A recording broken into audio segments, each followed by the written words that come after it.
Boa noite, queridos, a graça e a paz no nome de Jesus.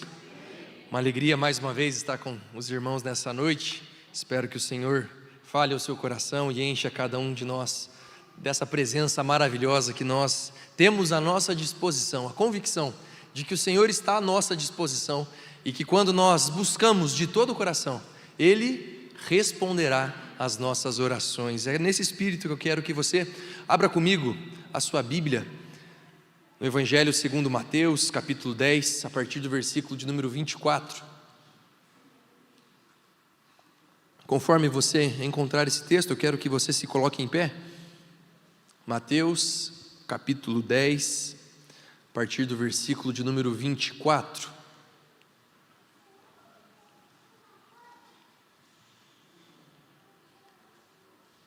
O texto diz assim: o discípulo não está acima do seu mestre, nem o servo acima do seu senhor. Basta ao discípulo ser como seu mestre, e ao servo como seu senhor. Se chamaram Beelzebu ao dono da casa, quanto mais aos seus domésticos? Portanto, não os temais, pois nada há encoberto que não venha a ser revelado, nem oculto que não venha a ser conhecido. O que vos digo às escuras, dizei-o à plena luz, e o que se vos diz ao ouvido, proclamai-o dos erados. Não temais os que matam o corpo e não podem matar a alma. Temei antes aquele que pode fazer perecer no inferno tanto a alma como o corpo. Não se vendem 2 pardais por um asse? E nenhum deles cairá em terra sem o consentimento do vosso Pai. E quanto a vós outros, até os cabelos todos da cabeça estão contados. Não temais, pois, bem mais valeis vós do que muitos pardais. Portanto, todo aquele que me confessar diante dos homens, também eu confessarei diante de meu Pai, que está nos céus. Mas aquele que me negar diante dos homens, também eu negarei diante do meu Pai que está nos céus. Não penseis que vim trazer paz à terra. Não vim trazer paz, mas espada, pois vim causar divisão entre o homem e seu pai, entre a filha e sua mãe, entre a nora e a sua sogra. Assim, os inimigos do homem serão os da sua própria casa. Quem ama seu pai ou sua mãe mais do que a mim, não é digno de mim. Quem ama seu filho ou sua filha mais do que a mim, não é digno de mim. E quem não toma a sua cruz e vem após mim, não é digno de mim. Quem acha a sua vida, perdê-la-á. Quem, todavia, perde a vida por minha causa, achá-la. Santo Deus, que privilégio, Pai, mais uma vez nós lermos da Tua Palavra. Obrigado porque ela é a revelação a qual todos nós precisamos. Nós não precisamos de qualquer outra revelação, não precisamos de que qualquer pessoa nos fale sobre aquilo que virá nas nossas vidas, o que acontecerá nos nossos ministérios, nas nossas casas. Nós não precisamos de nada disso. O Senhor revelou a nós tudo o que nós precisamos saber. Eu peço que nesse tempo o Senhor quebrante os nossos corações. Peço que o Senhor quebre todo e qualquer orgulho, vaidade, incredulidade. Que nesse tempo seja o Pai falando ao coração dos seus filhos. Alimenta aqui teu povo, Pai. Enche cada um de nós dessa sua presença maravilhosa. Vivifica o nosso espírito. Que todos nós possamos sermos edificados, alimentados, revigorados por essa presença maravilhosa do Senhor.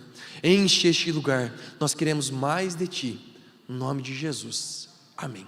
Você pode se assentar, querido. O primeiro-ministro da Inglaterra, durante o período da Segunda Guerra Mundial, Winston Churchill, num dos momentos em que a moralidade na Inglaterra estava num nível de declínio extremamente elevado, ele disse o seguinte: a decadência moral da Inglaterra deve-se ao fato que nos púlpitos das igrejas da Inglaterra não se prega mais sobre o inferno. Isso de fato é muito verdade. Nós muitas vezes acabamos deixando a doutrina do inferno muitas vezes de lado. Falamos sobre o amor, falamos sobre o poder do Senhor e às vezes acabamos deixando de lado essa doutrina, uma das mais propagadas pelo próprio Senhor Jesus Cristo. A minha missão conferida a mim a partir do Michael, do querido irmão Rafael, a respeito desse tema, é um tema que tem muito a ver com as nossas vidas e que tem uma relevância absurda na nossa fé, na nossa esperança, na expectativa daquilo que nos aguarda.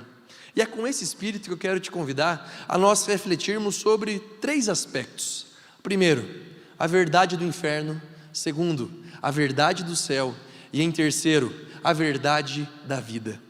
Esse texto, qual o nosso Senhor está junto dos seus discípulos, logo após deles ter chamado para si e estar enviando estes 12 apóstolos, nós percebemos que no início do capítulo 10, Deus está capacitando, chamando, falando para os seus discípulos o que os aguardaria a partir de agora, de fato os enviando. Se você for observar o original da palavra apóstolo, ela significa enviado, ou seja, é literalmente esse ofício que Jesus está cumprindo na vida desses irmãos. Ele está os enviando, mas para o quê? Para viverem a plenitude do reino de Deus por onde quer que eles passassem. Essa é a minha missão e a sua missão.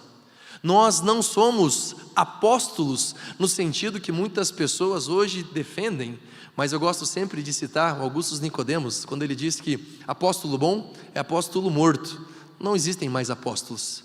Nós somos apóstolos no sentido original, da essência dessa palavra. Nós somos enviados pelo Senhor a propagar as maravilhas do reino de Deus.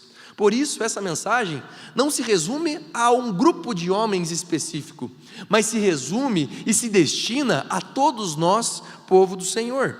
E o que o texto nos fala? Em primeiro lugar, vamos ver essa verdade do inferno. O texto diz, versículo 28, não temais os que matam o corpo e não podem matar a alma, temei antes aquele que pode fazer perecer no inferno tanto a alma como o corpo.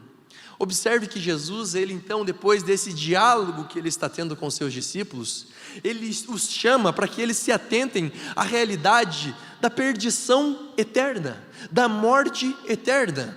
Jesus está mostrando para aqueles irmãos que eles não deveriam se preocupar com o que viria de acontecer com eles.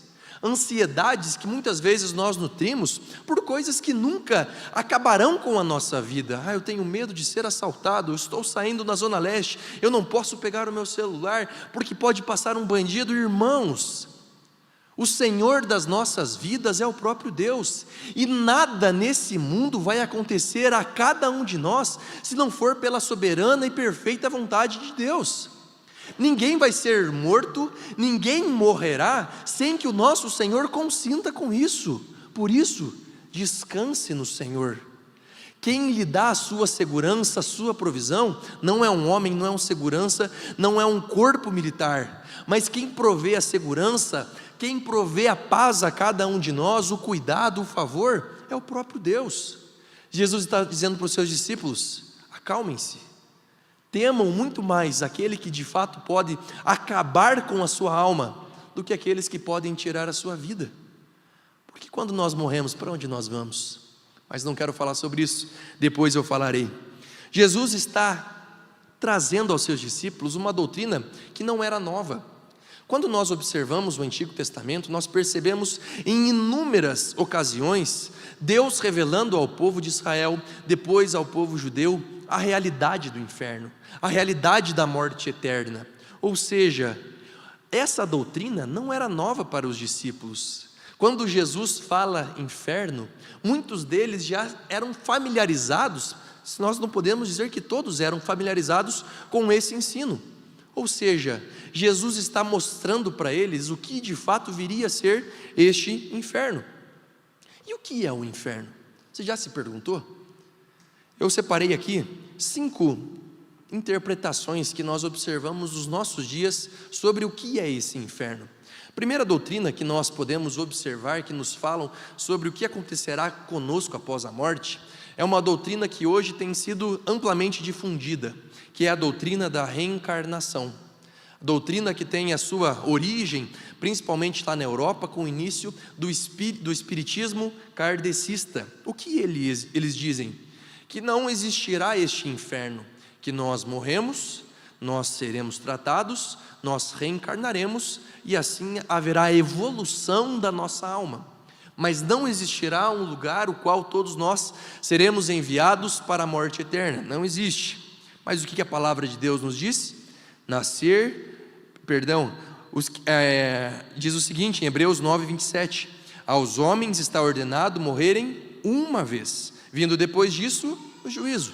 Uma doutrina totalmente contrária à palavra de Deus. Nós não reencarnaremos, nós seremos ressuscitados juntos com o Senhor. A doutrina da reencarnação não é uma doutrina bíblica. Uma outra doutrina, também amplamente difundida, é a doutrina materialista, naturalista. O que eles dizem então? Que nós não temos alma, nós somos apenas corpo. Quando nós morrermos, o que acontecerá? Nada, porque nós não temos alma. A nossa existência se resume ao aqui e ao agora. Essa doutrina também tem sido amplamente difundida, e esse texto mesmo rebate essa doutrina. Quando nós lemos: não temais os que matam o corpo, e não podem matar a alma. Temei antes aquele que pode fazer perecer no inferno a alma e o corpo. Nós não somos apenas matéria.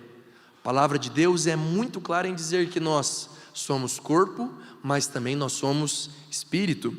A terceira, a doutrina que nós conhecemos como a doutrina universalista. Que doutrina é essa? Se você já assistiu o filme A Cabana, é exatamente a doutrina que é propagada lá. A doutrina que garante que no último dia todos serão salvos, inclusive Satanás. Ninguém irá para o inferno, todos serão salvos. Deus é amor, Deus é bom. Não é possível que Ele crie um lugar para que as pessoas padeçam, sofram eternamente. Então, todo mundo vai para o céu, ninguém vai passar por essa morte eterna. Mas o que a Bíblia diz? Romanos 9, 27, o texto diz: também Isaías clama acerca de Israel: ainda que o número dos filhos de Israel seja como a areia do mar, o remanescente é que será salvo. A palavra de Deus é clara em mostrar que desde o Antigo Testamento sempre existiu o povo de Deus. No Novo Testamento isso também acontece. A salvação não virá a todos, mas para aqueles que foram escolhidos pelo nosso Senhor.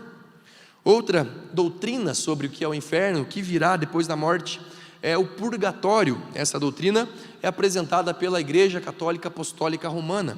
Então o que eles dizem? Assim está no documento deles: passam após sua morte por uma purificação, a fim de obterem a santidade necessária para entrarem na alegria do céu.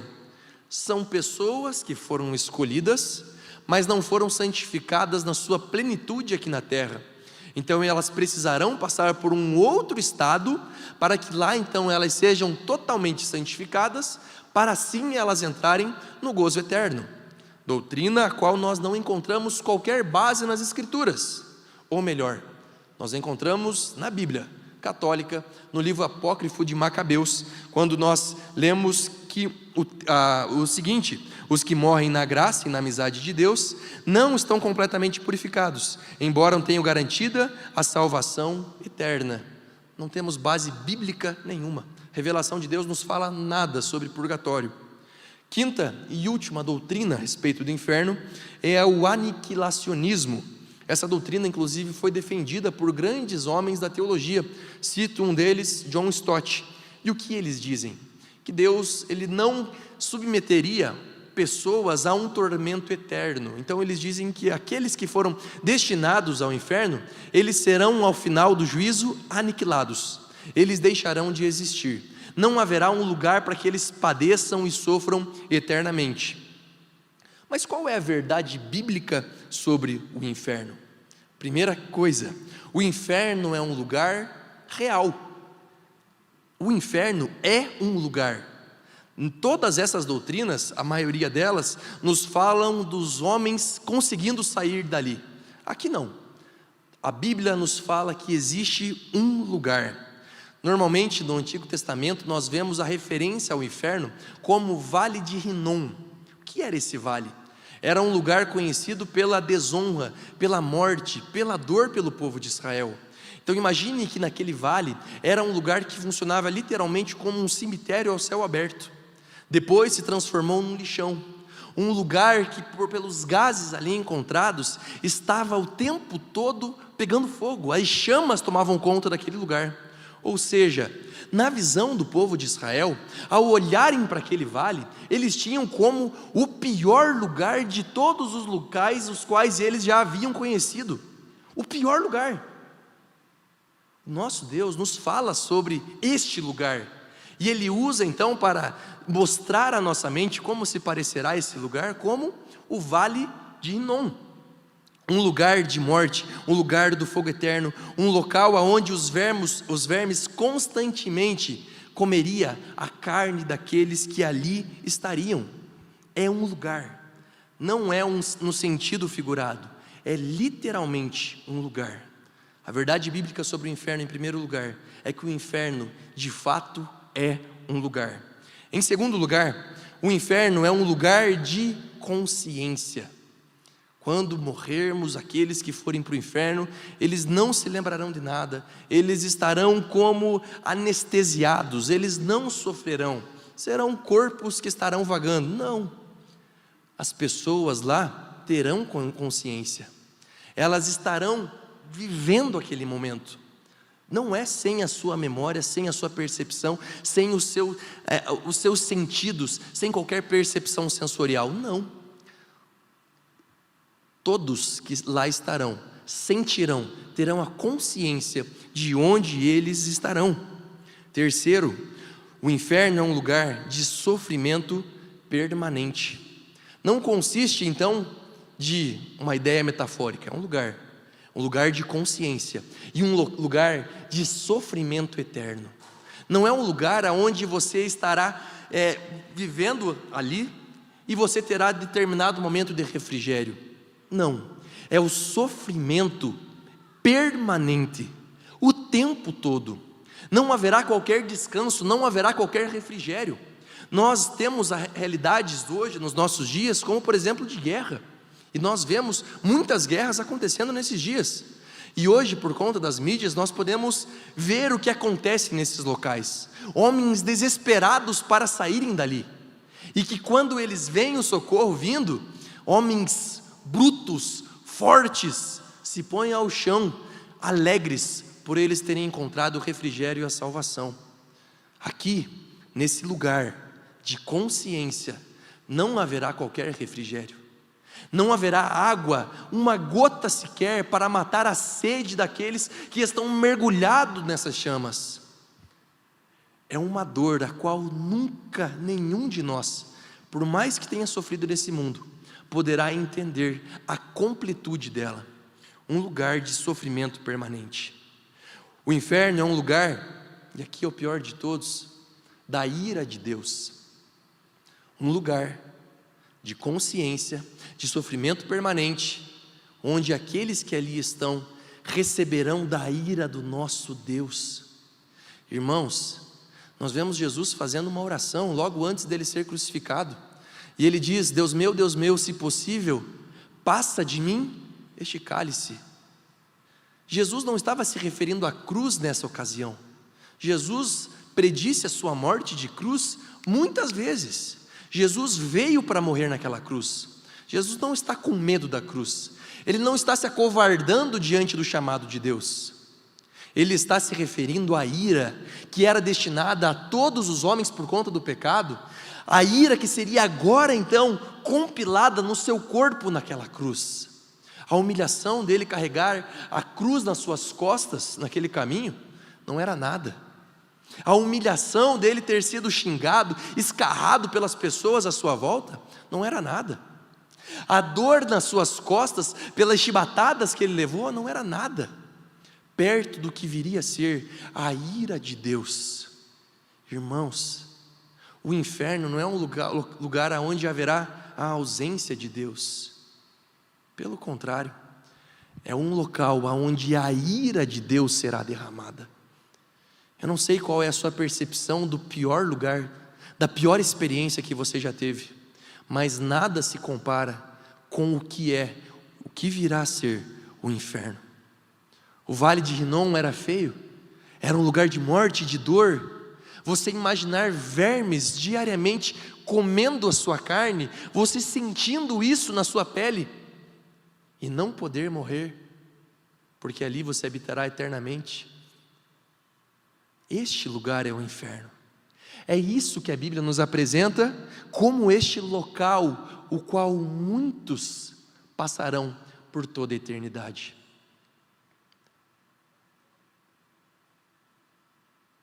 Nós não podemos romantizar o inferno. Hoje existem piadas sobre o inferno. Você já ouviu alguma delas? Diz que o Joãozinho morreu, e aí ele sempre foi um homem muito vivido. E aí ele chega no céu, isso é uma piada, tá, irmãos? Não está na Bíblia, não tem inspiração nenhuma. E ele chega no céu, e ele chega lá, e todo mundo orando, de joelhos, cantando louvores, uma orquestra de anjos maravilhosa. E aí ele olha aquilo e fala assim, nossa. Aí nisso ele recebe um convite, você quer ver como que é o inferno? Ele desce lá, mulheres, dinheiro, jogos, futebol, todo mundo feliz, alegre. Chega aqui, Joãozinho, os amigos que ele tinha conhecido, e ele fala, nossa, mas o inferno é muito melhor do que eu imaginei, é aqui que eu quero ficar. E ele entra naquele lugar, e ali ele descobre que não era nada daquilo. O inferno não é para ser romantizado, queridos, é a pior das realidades, que eu oro a Deus para que nenhum de nós precise passar, ou melhor, ser enviado por toda a eternidade. O inferno precisa trazer dentro de cada um de nós o temor daquele que de fato nos chama para a salvação.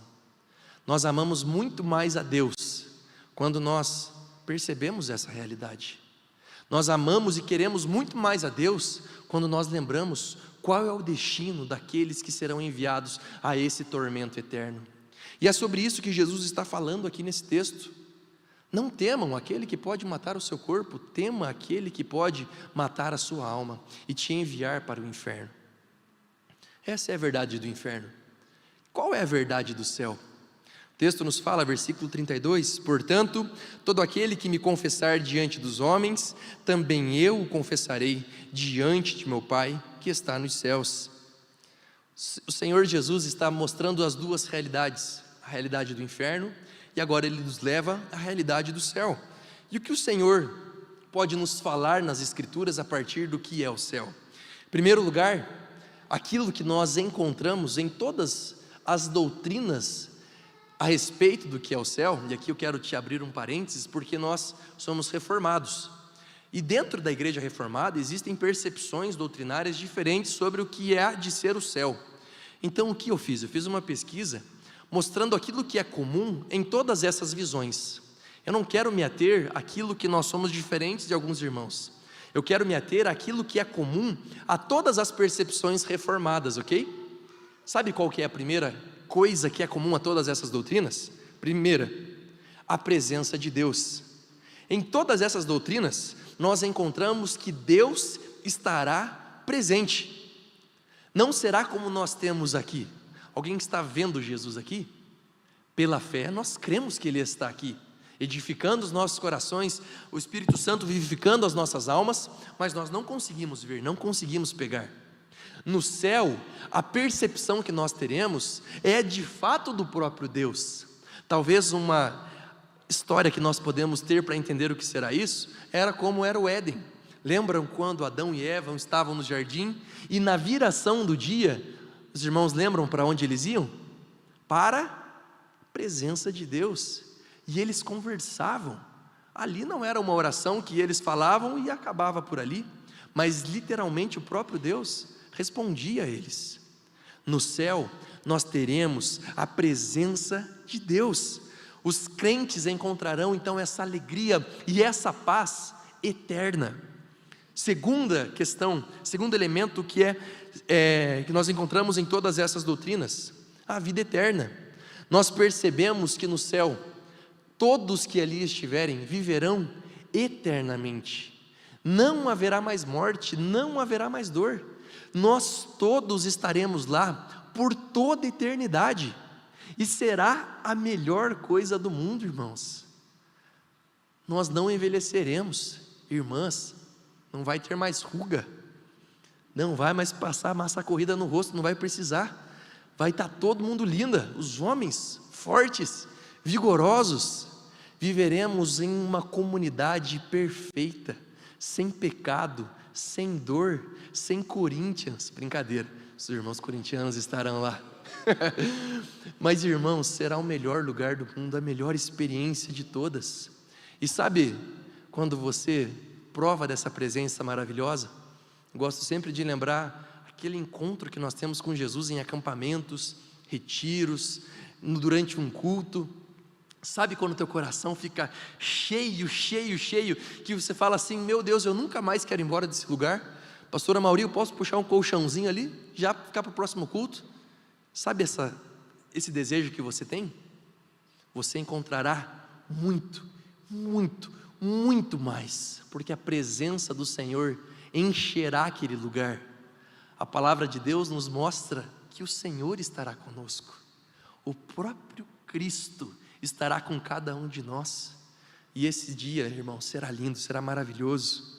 Terceira realidade, comum a todas as doutrinas reformadas: a paz e a alegria. O céu é retratado como um lugar de felicidade eterna, paz e contentamento. Não haverá qualquer possibilidade de dor, de tristeza, de luto, qualquer sentimento ruim que algum dia você teve na sua vida. Lá você nunca passará por isso. Você terá esse sentimento de alegria constante. É muito bom você ser feliz, não é? É muito bom, é maravilhoso. É a melhor coisa do mundo você gozar dessa alegria, e de uma alegria que é eterna. Imagine você passar por isso todos os dias da sua vida. Você acordar sabendo que no outro dia será melhor do dia que você viveu. Ou melhor, você não vai nem querer dormir, né? Não vai nem precisar disso, seu corpo não vai mais precisar de descanso. Imagina isso, queridos. Quarto elemento, adoração eterna. A Bíblia retrata o céu como um lugar de adoração constante a Deus, com os crentes louvando e adorando a Deus eternamente. Aqui eu preciso confessar um pecado meu, irmão, porque quando eu conheci Jesus, eu sabia muito pouco sobre Cristo, sobre a palavra de Deus, e a minha percepção do céu era aquela da piada do Joãozinho, sabe? Que todo mundo estaria de joelhos e fazendo assim para Jesus. Mas essa não é a raiz do que é a adoração. Sabe o que é adoração? É você ter um viver constante para Deus, é a sua vida louvar ao Senhor. No céu nós louvaremos, e é muito bom você cantar, entoar cânticos ao Senhor. Nosso Deus é digno de toda honra e de todo louvor, nós acabamos de cantar isso. Mas lá nós viveremos, lá nós nos relacionaremos, eu creio que lá nós nos reconheceremos, nós viveremos como um povo restaurado, glorificado, santificado de uma vez por todas pelo próprio Deus. Isso será adoração eterna. Nós estarmos diante do nosso Pai, diante do nosso situações que parecem para nós o céu. O fato de você cultuar, o fato de uma igreja cumprir a sua missão, de você ver milagres, de você ver o povo de Jesus se rendendo a Ele, conversões, tudo isso são realidades do reino de Deus entre nós. O Espírito enchendo cada um de nós são realidades do reino, mas não em toda a sua plenitude. Lá será o próprio reino de Deus. Você já se perguntou por que Jesus curava pessoas? Porque no céu não haverá mais doença. Por que Jesus ressuscitava pessoas? Porque no céu não há morte. Essas são todas realidades do céu aqui na terra. Como pode um homem totalmente depravado escolher a Deus? É porque o Espírito Santo de Deus o encheu, e ele responde a isso agora constrangido, buscando ao nosso Senhor. O que é isso? É o maior de todos os milagres. Homens completamente depravados quererem viver o Evangelho de Jesus. O que é isso? É a realidade do céu, é o reino de Deus, e é assim que será lá. Lá é o próprio reino de Deus. Não haverá um político, não haverá um homem que estará sobre todos a partir das suas percepções ideológicas, filosóficas, mundanas, que regerá as nações, não, mas será o próprio Deus, o Criador de todas as coisas, administrando, dando da sua paz, dando do seu cuidado, dando da sua presença, dando da sua saúde, oferecendo a nós voluntariamente a árvore da vida. Este é o céu. Outra realidade, a comunhão. No céu haverá amor, unidade, relacionamentos restaurados. Você já percebeu como a gente briga? Como a gente é chato em vários aspectos, uns com os outros? Você já percebeu como você se aproxima mais de quem é parecido com você? E que quando as pessoas são um pouquinho diferentes de você, você quer se separar delas? E muitas vezes são irmãos em Cristo, mas por não pensarem como você prefere distância. Quando eu pastoreava aqui ainda, eu cuidava, e lá em Ponta Grossa isso acontece do mesmo jeito. Eu sempre incentivava a nossa liderança da recepção a conversar e receber muito bem os nossos visitantes. Façam com que eles se sintam em casa. E era muito engraçado porque o pessoal da recepção, sempre depois quando vinha falar comigo, dizia assim: pastor, chegou fulano, ciclano, beltrano, maravilhosos. Eles assistem essas séries que são muito boas. Eles têm uma vida muito parecida comigo, estudaram naquele colégio, fazem esse curso, eles são muito bons. Por quê? Porque eram iguais a eles. Aqueles que eram um pouquinho diferentes, uma história um pouquinho diferente, ah pastor, não sei se vai dar certo, viu? O que é isso? É o nosso pecado, o nosso preconceito. Isso é o pecado que está dentro de cada um de nós. No céu não haverá isso. Lá haverá a perfeita comunhão. É bom nós estarmos juntos? Imagina como será lá, só que sem pecado, sem qualquer inveja, sem qualquer cobiça, sem qualquer tipo de manifestação do pecado nas nossas vidas. Será o melhor lugar do mundo, será a igreja de Jesus junta, vivendo aquele lugar. A última realidade do céu, o novo céu e a nova terra. A palavra de Deus nos fala sobre este novo lugar também. Assim como haverá um lugar para o inferno, haverá também um lugar para o céu. Eu creio que este lugar é onde nós estamos aqui. O Senhor restaurará esta terra e nós viveremos aqui, neste lugar. Aqui é o novo céu e aqui é a nova terra, só que agora sem pecado, sem todas essas coisas que fazem tão mal a este mundo. A criação perfeita agora sendo restaurada pelo nosso Senhor. Este será o lugar aonde nós habitaremos com Jesus, sem todas essas coisas ruins que nós encontramos nesse dia. É isso que a palavra de Deus nos fala sobre o céu. Quando você ouve isso, como é que fica o seu coração? Eu fico extremamente, em primeiro lugar, esperançoso. Segundo, a ansiedade, ela ainda continua? Não, porque agora eu já não tenho mais medo da morte. O texto está nos falando sobre isso. Porque quando você morrer, pela fé, para onde que você vai, irmão? Misericórdia, tem 3 pessoas aqui que vão para o céu. Para onde que você vai depois que você morrer? Para o céu, irmãos. Uma vez eu pregando, eu perguntei, quem aqui era discípulo de Jesus? Todo mundo assim, 2 assim falaram. Eu falei, misericórdia, irmãos, quem aqui é discípulo de Jesus? 4, eu falei, agora eu vou pegar eles. Quem aqui é discípulo de Satanás? Uma menininha gritou, eu! Nós temos que nutrir essa maior alegria nos nossos corações, irmãos. O nosso caminho, o nosso destino é o céu. E quando nós temos os nossos olhos fitos no céu, nós chegamos à verdade sobre a vida. E olha o que o texto nos fala, versículo 38. Quem não toma a sua cruz e vem após mim, não é digno de mim. Quem acha a sua vida, perdê-la-á. Quem todavia perde a vida por minha causa, achá-la-á. Jesus está dizendo para os seus discípulos, em primeiro lugar, sobre a realidade do inferno. Depois ele mostra para eles a realidade do céu. E agora ele está dizendo como nós precisamos viver de tal modo a tornar essa realidade do céu algo qual nós ansiamos, desejamos e queremos provar. Jesus fala, o caminho é o caminho da cruz. Não há como nós almejarmos a coroa sem antes nós passarmos pela cruz.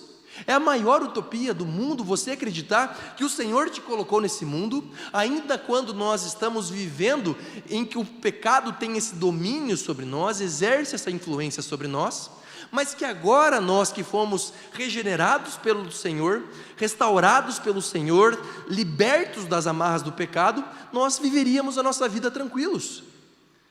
Quando eu conhecia Jesus Cristo, meu irmão chegou para mim assim e falou assim, Léo, se prepare, porque a sua vida agora que vai ficar difícil. Eu falei, é impossível, não tem como. Irmão, semana passada eu estava num open bar, enchendo a minha cara, com mulheres, minha família destruída, meu pai, minha mãe, meu trabalho horrível. Como eu vou sofrer agora? Como que agora que vai piorar? Impossível. Conheci Jesus, eu sei que Ele me salvou, eu sei daquilo que Ele tem para a minha vida. É impossível minha vida piorar. Adivinha o que aconteceu? Foi mais fácil? Óbvio que não. Você já teve essa experiência? Irmãos, obedecer a Jesus é muito mais difícil do que você desobedecer. Você pode ser crente, amar Jesus Cristo. Vai chegar uma pessoa no seu trabalho e vai te oferecer: viu, você não quer assinar essa nota aqui com um valor um pouquinho diferente? Nós dois podemos lucrar com isso. Para o ímpio, às vezes isso nem acontece, mas para você que é crente, acontece, não é? Nessa época que eu conhecia Jesus, eu virei piada lá no meu escritório de advocacia. Eu era estagiário, e aí a primeira coisa que eu fiz foi contar para todo mundo que eu conhecia Jesus, que agora eu era crente. Só que eu era o pior daquele escritório, o cara mais depravado. Então todo mundo olhava para mim assim como o pior dos piores. E aí quando eu falei que eu era crente, a primeira coisa que eles falavam: nossa, fizeram uma lavagem cerebral no Léo. Não foi uma lavagem cerebral, foi uma lavagem do Cordeiro de Deus, amém? E aí nós tínhamos uma confraternização, fomos num resort lá em Curitiba, e eram mais ou menos 30 advogados, um corpo de mais ou menos 100 funcionários. E o chefe sorteava alguns brindes para toda a equipe, para alegrar o pessoal, naqueles dias. E o brinde que todos mais desejavam, sabe qual era? 6 caixinhas de cerveja.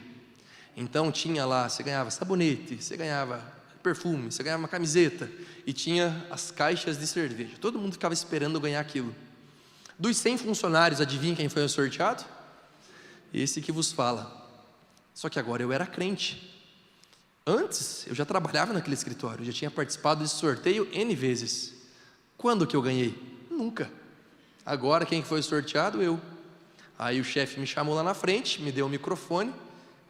Depois eu descobri que eles tinham me escolhido de propósito, só para me provar.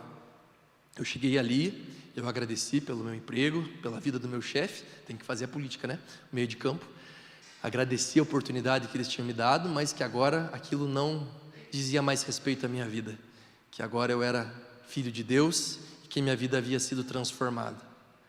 Irmãos, todas as pessoas que estavam ali riram, mas eu não estava nem aí para isso. Voltei para o meu quarto, tudo tranquilo, para acordar no outro dia. O pessoal ficou lá bebendo, as cervejas não sei quem pegou, mas era mais ou menos 1h da manhã. Um advogado, eu era estagiário, tinha 20 anos de idade. Ele chegou para mim lá no meu quarto e falou assim: Léo, me fala mais um pouquinho sobre esse seu Jesus. Esse homem hoje é um homem de Deus, ele e toda a sua família conheceram a Jesus. O que é isso, irmãos? A realidade da vida. Quando nós passamos pela cruz, quando nós sacrificamos na cruz as nossas vontades, os nossos desejos, e entendemos que o nosso prazer e o nosso deleite, a nossa alegria, não se resumem a essa existência, é porque os nossos olhos estão fitos aonde? Nos céus, naquilo que nos aguarda. Existe algo que possa se comparar com aquilo que nos espera, perto daquilo que nós podemos receber aqui? Nada, não existe nada, não existe qualquer lugar, qualquer viagem, qualquer experiência, qualquer pessoa que possa substituir a alegria daquilo que nos aguarda. Guarde isso no seu coração. Quando a tentação, quando o pecado vier, não olhe para ele e diga assim: ai meu Deus, que vontade. Não, eu prefiro esperar aquele banquete que me aguarda. É para isso que o Senhor te chama, e enxuga dos seus olhos todas as lágrimas que você tem derramado. O seu sofrimento, a sua dor, a sua luta, não servem para que você sucumba diante disso, mas para que você valorize ainda mais aquilo que te espera, para que você anseie ainda mais por aquilo que está reservado para cada um de nós, irmãos, a presença do próprio Deus.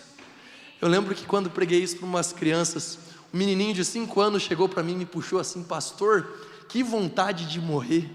É exatamente isso, irmãos. Eu falei: não faça isso, menino, mas é mais ou menos isso. Que vontade de estar provando dessa realidade. O Senhor te chama nessa noite, queridos, a você ter a plena convicção e certeza, a você renovar no seu coração a sua força, o seu vigor, porque Ele não te abandonou, Ele está te sustentando e Ele está te preparando para você entrar na porta da eternidade e Ele dizer: meu filho amado, entra, participa agora do gozo eterno. Não tem mais dor, não tem mais luto, não tem mais tristeza, não tem mais sofrimento. A partir de agora é alegria, paz, satisfação. Tudo aquilo que nós nunca um dia tivemos, lá nós teremos diante do nosso Senhor. Diante disso, irmãos, o que precisa mover a nossa fé não é o medo de ir para o inferno, mas o desejo, a ansiedade de poder provar essa presença maravilhosa do Senhor nas nossas vidas. Nosso Deus é tão bom, que Ele permitiu que eu e você possa desfrutar, mesmo que de uma maneira ainda não plena, mas dessa presença hoje. Quando Jesus Cristo é pregado naquela cruz, o caminho qual nós precisamos seguir, Ele é morto. O texto fala que Ele desceu, Ele pregou a mensagem de Jesus, Ele foi ressuscitado por Deus Pai, Ele venceu a morte. Sabe por quê? Para que eu e você possa levantar as mãos para os céus e dizer: nele eu tenho vida, nele eu tenho a certeza de tudo isso que eu acabei de ler vai acontecer. Não é uma fé vazia, não é uma expectativa superficial, é uma convicção daquilo que todos nós temos esperando por cada um de nós. É para isso que o Senhor te chama nessa noite, a você tirar todas essas tristezas, dores, lutas da sua cabeça, não jogar fora, mas entender que em todas elas o Senhor está preparando você para a glória eterna. Amém? Feche seus olhos, curve a sua cabeça. Senhor Jesus, como é bom, Pai, nós lermos a sua palavra. Como é bom, Pai, nós termos a completa convicção de que tudo que temos, tudo que lemos, tudo que passamos é a mão do Senhor, da sua soberana vontade. Obrigado, Pai, pelos nossos sofrimentos. Obrigado, Pai, pelas nossas doenças. Obrigado, Pai, pelas nossas dores. Obrigado, Pai, pelas nossas enfermidades. Obrigado, Pai, pelos nossos traumas. Obrigado por todas as coisas ruins que nós passamos, porque em todas elas o Senhor nos sustentou, porque em todas elas o Senhor deu-nos da sua paz, o Senhor nos segurou como um verdadeiro Pai. Obrigado porque nelas nós podemos esperar ainda mais, com essa ardente expectativa, a realidade do céu. Obrigado porque o Senhor não é um Deus que nos desamparou, mas é um Deus que é perfeito, um Deus que está cumprindo cabalmente todos os seus decretos, e não há nada nesse mundo que fuja do seu controle. Obrigado, Pai, pela vida de cada irmão aqui presente. Nos ajuda a vivermos dessa realidade que nos aguarda ainda hoje, como irmãos em Cristo, convictos de que, habitados pelo Espírito Santo do Senhor, nós podemos provar de todas essas realidades. No nome de Jesus, amém. Deus os abençoe.